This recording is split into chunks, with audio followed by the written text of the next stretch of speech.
اس کے بعد اگلے سوال کی جانب بڑھتے ہیں، اور بعد السلام اگلا سوال ہمارے پاس ہی موجود ہے کہ آقا مجھے میرے والد صاحب پاکٹ منی جو دیتے ہیں، وہ پاکٹ منی تقریباً مہینے کے اتنے پیسے ہوتے ہیں کہ وہ میرے پاس بچ بھی جاتے ہیں کافی، اور ایسے بچ جاتے ہیں کہ میں کسی دوست کی مدد کر دیتا ہوں، یا کسی دوست کو کسی ضرورت مند کی جو ہے وہ کام آ جاتا ہوں ان پیسوں کے ذریعے سے۔ لیکن جاننا یہ تھا کہ اگر وہ سال کے آخر میں، کیونکہ میں خود نہیں کماتا اور میں جو ہے وہ والد صاحب سے پاکٹ منی لیتا ہوں، اگر وہ سال کے آخر میں میرے پاس بچ رہے ہوں تو کیا ان پر خمس واجب آئے گا یا نہیں، کیونکہ وہ میری کمائی نہیں ہے، میں ابھی پڑھ رہا ہوں۔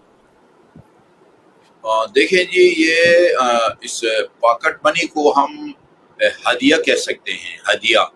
ہدیہ اگر کسی نے آپ کو دیا ہے،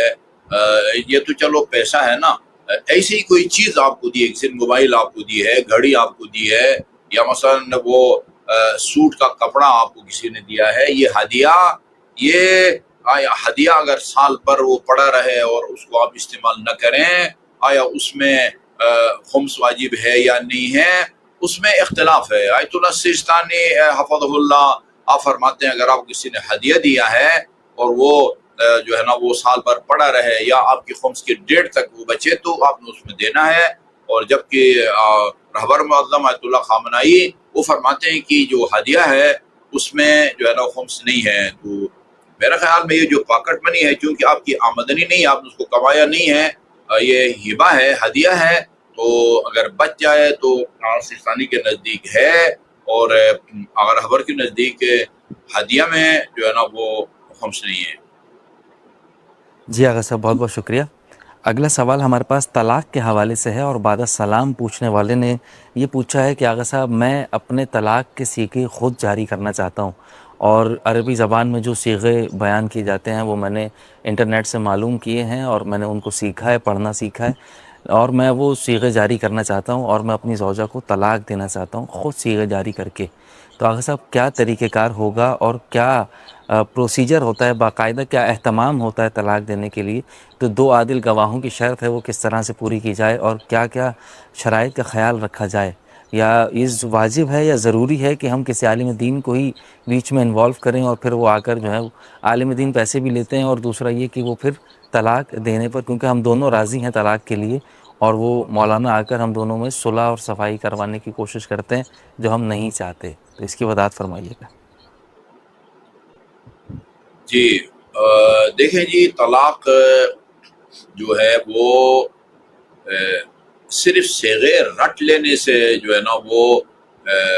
طلاق واقع نہیں ہوتی، علیحدگی واقع نہیں ہوتی۔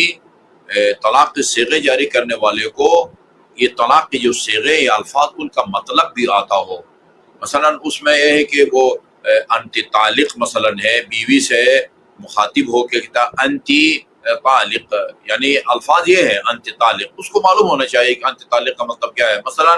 یہ طلقت کی، یہ لفظ بھی بولا جا سکتا ہے، طلقت کی میں نے تمہیں طلاق دے دی، یا مثلا یہ اطلق کی میں تمہیں طلاق دیتا ہوں، یہ دونوں لفظ جو ہے نا وہ صحیح نہیں ہے۔ یہ لفظ ہونا چاہیے انت طالق، یعنی تو آزاد ہے، تو رہا ہے میری طرف سے۔ اگر عربی ممکن نہ ہو تو پھر جو ہے وہ یعنی فارسی یا عربی میں ایسے الفاظ جاری کیے جائیں جن کا یہی مطلب بنتا ہو۔ تو ایک تو یہ بات ہے۔ دوسری بات جو شرائط کا جہاں تک تعلق ہے، دو عادل، وہ مجھ سے پوچھیں دو عادل کا بندوبست کیا کریں، کس طرح کریں؟ اس طرح کریں کہ دو عادل کو سامنے بٹھائیں،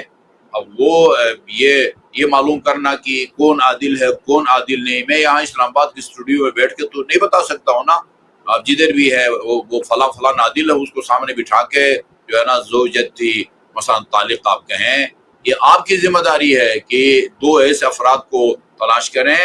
جو گناہ کبیرہ بالکل نہ کرتے ہوں، بار بار گناہ صغیرہ بھی نہ کرتے ہوں، اور علاقہ اور زمانے کے لحاظ سے اپنی شان کے خلاف کوئی کام بھی نہ کرتے ہوں۔ یہ عدالت کی تعریف ہے، یہ عادل ہوتا ہے جو گناہ کبیرہ بالکل نہ کرے۔ جھوٹ بولنے والا عادل نہیں ہوتا،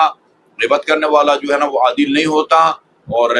جو ہے نا پابندی سے جو ہے نا وہ داڑھی منڈانے والا یہ عادل نہیں ہوتا۔ تو بار بار صغیرہ بھی نہ کرے، اور جو ہے ایک دفعہ بھی گناہ کبیرہ اسے سرزد نہ ہو، اس کے علاوہ یعنی جس کے پیچھے آپ تسلی سے نماز پڑھ سکتے ہیں وہ عادل ہوتا ہے۔ اس کے علاوہ یعنی ان دنوں میں خاتون کو پاک ہونا چاہیے، اور ان پاکی کے دنوں میں ان دونوں کے درمیان جو ہے نا وہ کوئی میاں بیوی والے تعلقات بھی نہ رہے ہوں، جو ہے نا وہ ایسی حالت میں جو ہے وہ صیغہ طلاق جاری کیے جاتے ہیں۔ تو میرے خیال میں آپ کو مشورہ یہ دوں گا مختلف محترم کالر کو، احتیاط کا تقاضا یہ ہے کہ آپ کسی عالم دین کو وہ وکیل بنائیں۔ ان کی ذمہ داری ہے کہ ان کو پتہ ہے کہ عادل کون ہوتا ہے، عدالت کسے کہتے ہیں۔ باقی جہاں تک پیسوں کا تعلق ہے، یعنی عام طور پر ہماری طرف تو وہ جو ہے نا وہ لوگ طلاق کے تو پیسے دیتے ہیں، اور عالم دین بھی توقع شاید رکھتا ہوں نہ اس کے نکاح کے، لیکن طلاق کا جو ہے وہ عام طور پر کوئی پیسہ جو ہے نا وہ نہیں لیا جاتا۔ اور پھر اگر دونوں صلح کے حق میں نہیں ہیں تو پھر ان کو بتا دیں کہ بھائی وہ آئے دن لڑائی جھگڑا گالی گلوچ یا غیبت کی بجائے طلاق جو ہے وہ ہی جو ہے نا وہ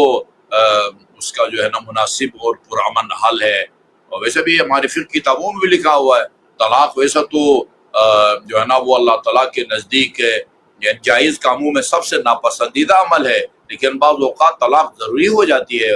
اور وہ اسی صورت میں ہے کہ ان کا جو ہے نا نبھاؤ نہیں ہوتا، روزانہ جو ہے لڑائی جھگڑا ہے، گالی گلوچ ہے، غیبت ہے۔ تو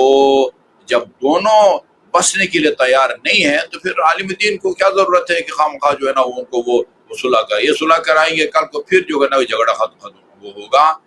تو بہتر یہ ہے کہ احتیاط کا تقاضا یہ ہے کسی عالم دین کو آپ وہ بنائیں، وکیل بنائیں، وہ جو ہے نا آپ سے بہتر طلاق کے طریقے کو سمجھتا ہے اور اس کی شرائط کو سمجھتا ہے، تاکہ یقین حاصل ہو کہ ایک صحیح طلاق واقع ہوئی ہے اور خاتون جو ہے وہ آزاد ہو گئی ہے، اور اب وہ کہیں اور جو ہے وہ شادی کر سکتی ہے، نکاح کر سکتی ہے۔